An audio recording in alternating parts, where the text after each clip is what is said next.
What's going on, everyone?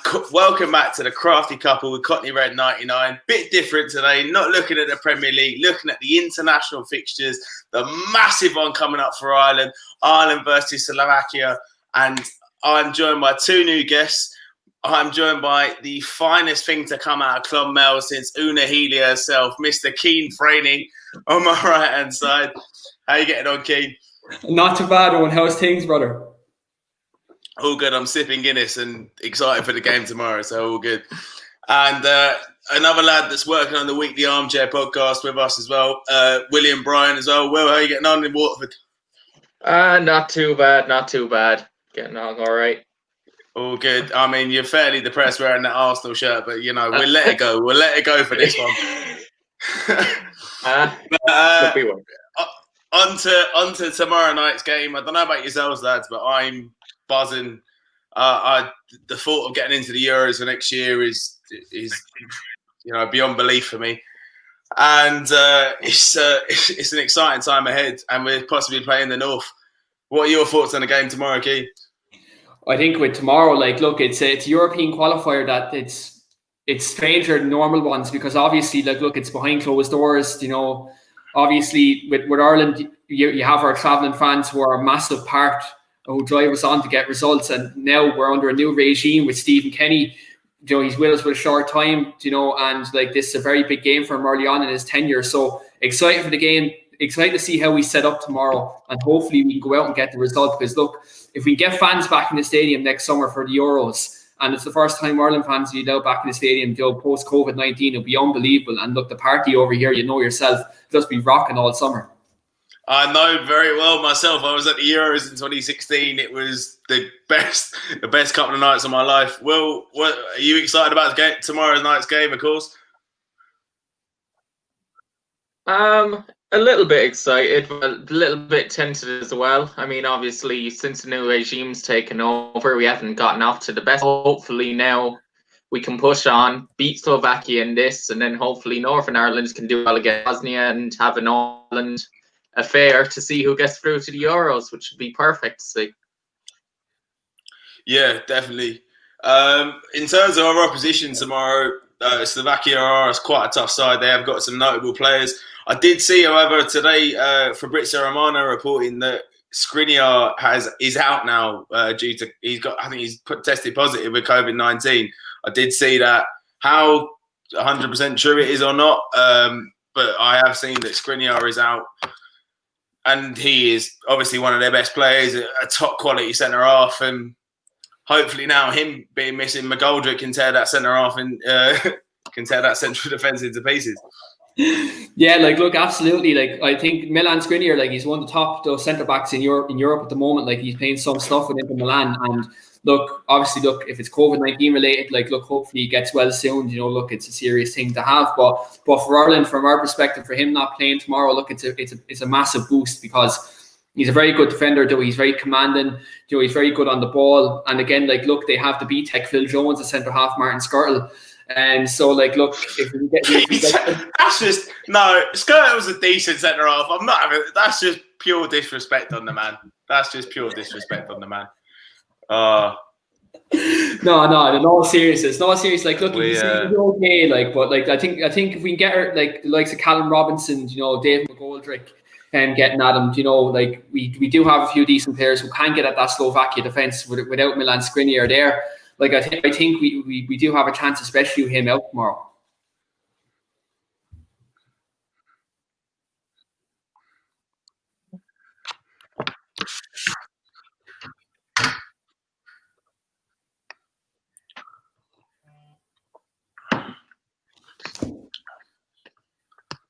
You still there, one? You completely cut out there, mate. Yeah, so as I was just saying there, obviously, with Milan Skriniar being out tomorrow, it's a massive boost for us. And the fact of the matter is, we do have the likes of Callum Robinson there, and he's playing very good stuff for West Brom at the moment. He's very pacey. I think he can get at Martin Skirtle tomorrow. And we obviously have the likes of McGoldrick, who has that physical presence there, who can give Skirtle that's something different. And again, we always have the man from Tip, Shane Long, off the bench if we do need him, who can chip in with a goal or two.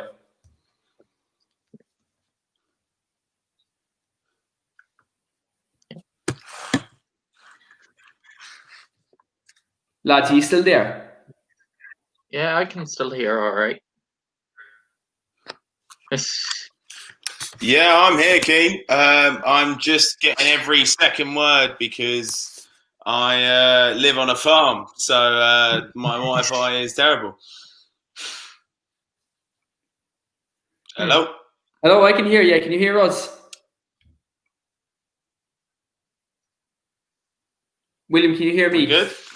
Yeah, I can hear you. everything. Yeah, I can hear you. You're not moving, though.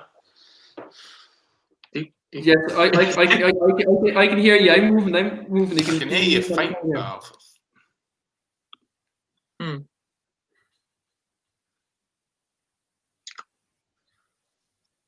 Weird.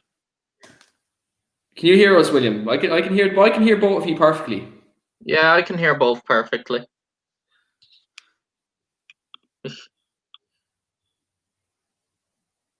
I think we just lost Owen there for a moment. We're still live. William, just while Owen is obviously like he's probably going to come back on the camera in like 2 moments. My Wi-Fi is atrocious. I apologise profusely for that. I heard Callum Robinson at some point. That was the majority of what I heard there. But to be honest, Callum Robinson did the business against Chelsea, and hopefully he can do it in a green shirt because he hasn't done it so far for us. Yeah, 100%. Like, look, he showed very good form at the early start of the season, so it'd be good to see him do it in a green shirt. And like, if I think one thing we could have there, I don't think he's going to start up top like he has done for West Brom, but he has played on the left hand side. I think if we can get him playing off McGoldrick and McGoldrick kind of holding the ball up for him so he can make them runs in behind, that would be very good in Slovakia. No, but I feel like McGoldrick and Robinson would complement each other up front completely in terms of McGoldrick, the ability he has of holding up the ball, and Robinson is able to make them break it, like them runs breaking through the defensive line, and especially with Skriniar being out, who is a world class centre half. There's no doubt about that, and him being out of that side, and Robinson and McGoldrick, again could be like Skirt or as you say, B-Tech Phil Jones. I thought that was a bit harsh, but. He's in his mid to late 30s now. He's getting on a bit. I don't even know if he's starting, to be honest, possibly or not. But it bodes well for Ireland in terms of being able to get in behind that defence and in terms of the way that Stephen Kenny wants to play in terms of that attacking football. Yeah, 100%. Like, look, we do have other options as well. Like, we do have the likes of Aaron Connolly from Brighton, who's a very different striker to what David McGoldrick, but he gets in behind. Now, look, against United, he didn't have a shooting boots on, but so he's a player who does give us something different. We also have Shane Long as well, like, who is experienced and has got crucial goals for Ireland in the past. Thumbnail tonight as well, Shane Long. Yeah. Like, we do have a lot of different options, and just a shout out as well, like the Jack Byrne from Shamrock Rovers, who's been absolutely fantastic. He's after making the squad for this game, and I think Stephen Kenny, I think that he might throw him in, not from the start, but I definitely think in the second half tomorrow we're going to see Jack Byrne play, because he's definitely someone who would definitely kind of, I suppose, be a label of Stephen Kenny's kind of style of play in terms of attacking football and creative play. Like, Jack Byrne is a fantastic midfield player, and I think he's kind of wasted in the League of Ireland at the moment. Like, I think he's above that level. Like, he's a class above everyone else in that league. Yeah. No, yeah. Fair.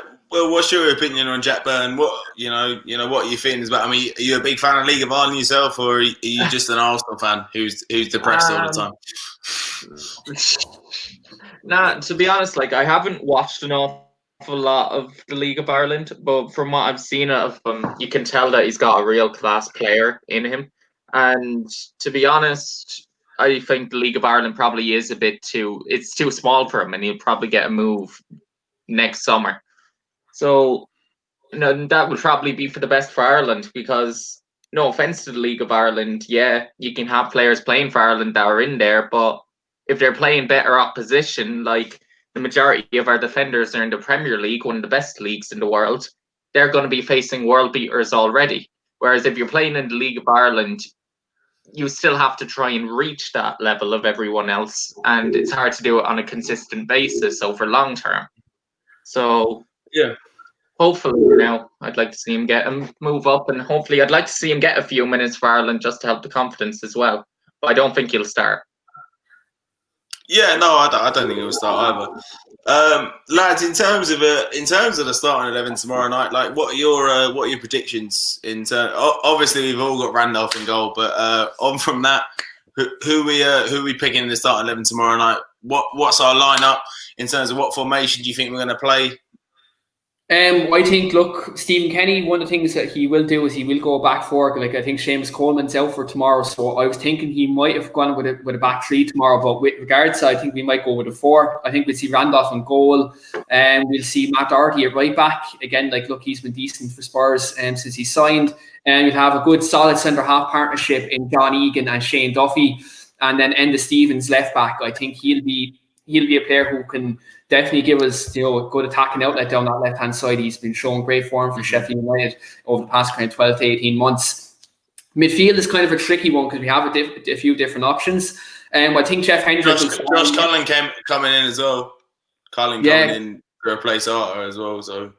like Cullen's have to come in as well, so we do have competition for places. So it's good to kind of see in the last kind of couple of years, Ireland, we haven't had a competition for places in a multitude of positions, but now we do. So it's kind of good to see that we can kind of mix it up, and there is, I suppose, no one resting on their laurels, because so many years, especially under Trapattoni, there were so many players in there who got into the team that they're Trapattoni's favourites. And same with Martin O'Neill. Andrews, yeah. Keith Andrews, Glenn Whelan, like even under Martin O'Neill, like they were players who were getting into the team who never shouldn't have been getting into result of midfielders. Honestly, how Keith Andrews Keith Andrews was a decent footballer, but he should not have been starting every time for Ireland, and that was a bit of a burner for me, to be honest. Yeah, it was. Like, look, he's not honest professional. I'll put it that way. That's the best way. Yeah. To put it. Honest professional. A great commentator, but in terms of a footballer. No, he's not the cream of the crop, like, is he? Like, he's not someone who you're going to have much confidence in. If you're going to break down a team, definitely not someone you'd have confidence in. One thing I will say about the midfield tomorrow, like, we do have a few options. I think James McCarthy's played a bit of football for Crystal Palace recently, so I think he might come in if he's still fit. You never know with him. Like, he's made of glass. Like, you don't know if he's going to pull a hamstring in the first 10 minutes of the game. He'd pull a hamstring walking off the plane. It's just... He wouldn't surprise me if he got injured on the way there. Like, I love him. I think he's a great footballer, but he's just so injury prone. It breaks my heart. Yeah, I think he might start tomorrow, considering his experience and the fact he's got a run of games in him now. I think he might start tomorrow. I have Jeff Hendrick beside him then in midfield. I'm going 4-2-2-1. I think then two midfield to kind of give us a good bit of defensive stability. Whereas they can get on the ball and help create chances, but I think they need to start, because Hendrick has legs in midfield and he will run around, because Slovakia will try to be on the front foot as well tomorrow. So we need to be mobile in midfield. And I think Jeff Hendrick does give us that. I'm going to throw a spanner in the works. I'm actually going to start Jack Byrne. Now, I know he probably won't start, but I want to see it happen. I just want to see it happen. Yeah. So I highly rate Jack Byrne. I really do. So what formation are you going for then, Keane? So I'm going to go for a 4-2-3-1, but it can work into a 4-3-3 because so 4-2-3. So Hendrick and. So I'm going to go Hendrick and McCarthy both in the two, but again, in the two, and then two, and then I have Jack Byrne and kind of more advanced. Now again, look, we can't put that into a 4-3-3 because Jack Byrne has a good work rate about him, but I'd like to see him play more advanced to kind of get on the ball, get things going, get between the lines, and try and make chances for us. I think he'd do well in that role. Again, with the kind of wingers, I know people are looking for this man to get dropped, but in a crucial game, you need this man in the team. I'm throwing in James McLean. He starts for me tomorrow in a crucial game. Again, he's a player that I know he divides opinion amongst Ireland fans, but someone in a big game and someone who will put in 120% into the team. I start him tomorrow. I don't disagree with you there, Keane, but it's more in the fact that I don't think Stephen Kenny would start James McLean.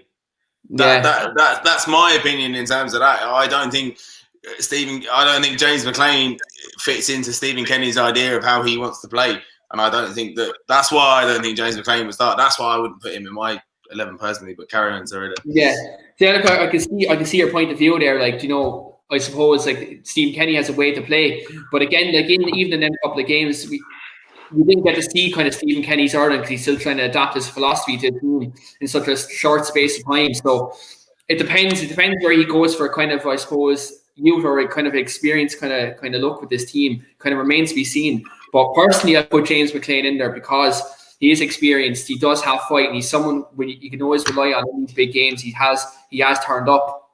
Again, I've gone with Dave McGoldrick as a striker. So Dave McGoldrick again, like look, he was very good for us over the qualifying campaign under Mick McCarthy, and he did have a very good role in terms of bringing players into play. He scored as well over the qualifying campaign, and even towards the back end of last season, David McGoldrick was getting goals for Sheffield United last season, which again he wasn't really, I suppose, renowned for getting goals. He's more of someone that's a target man to bring others into play and create things for other people. But I think he'll start tomorrow. And again, I'm gone with kind of as the right hand side player. I've gone with Callum Robinson. He can play across the front three. He can play up front and he can play on the wing. And I think Callum Robinson, like he's very direct and he's someone who can beat a player. He can get in behind. He can get on the ball. And he's someone who I think should start tomorrow. Now that again, I could be completely off base with this team, but that's personally what I go with tomorrow in terms of Ireland's lineup.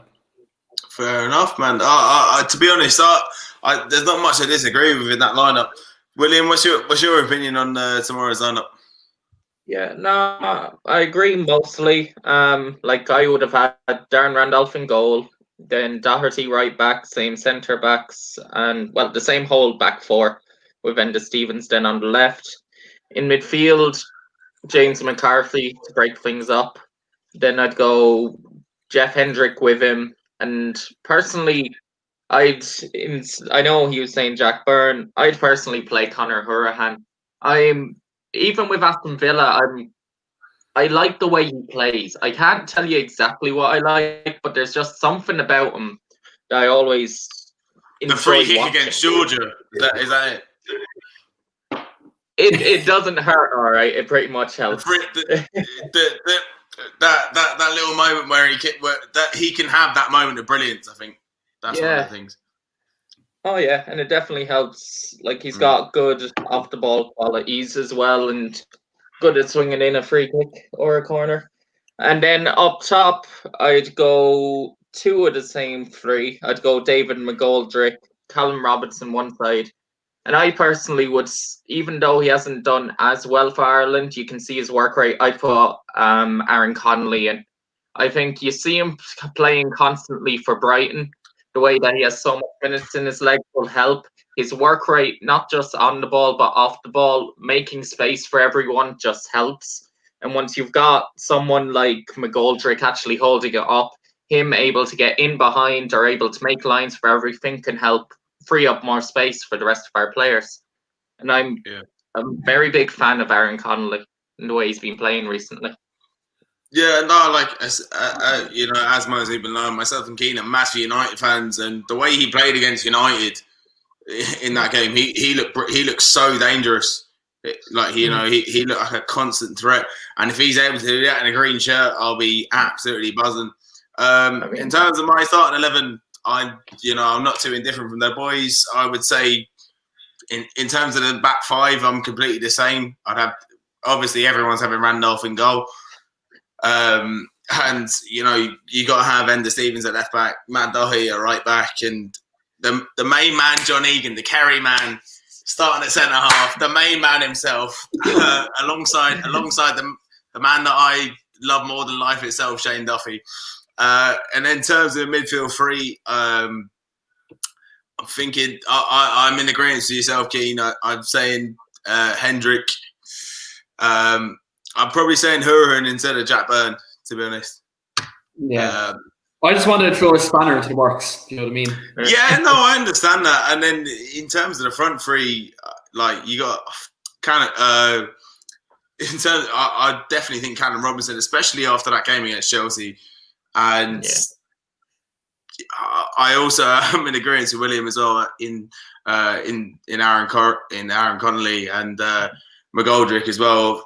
I'd like to see him start, but I feel because of the first two games, I feel like Stephen Kenny may start Adam Ida as opposed to as opposed to McGoldrick. That's just like it's not my personal preference, but I feel like that's what Kenny will start. So I would probably say it'd be a front three of Robinson, Ida, and Connolly. That's in an ideal world. In terms of looking at our opposition, lads, like, what threat do you think Slovakia caused to us as opposed to just, the obvious of Hamsik? Keane, what other threats if you got any? So, to be honest, I don't know too much about Slovakia, but I knew that Hamsik is a very influential player for him, and he's someone who will definitely be that creative outlet. I thought Skriniar from set pieces, before I found out about his COVID-19, I thought he would have been a set piece threat.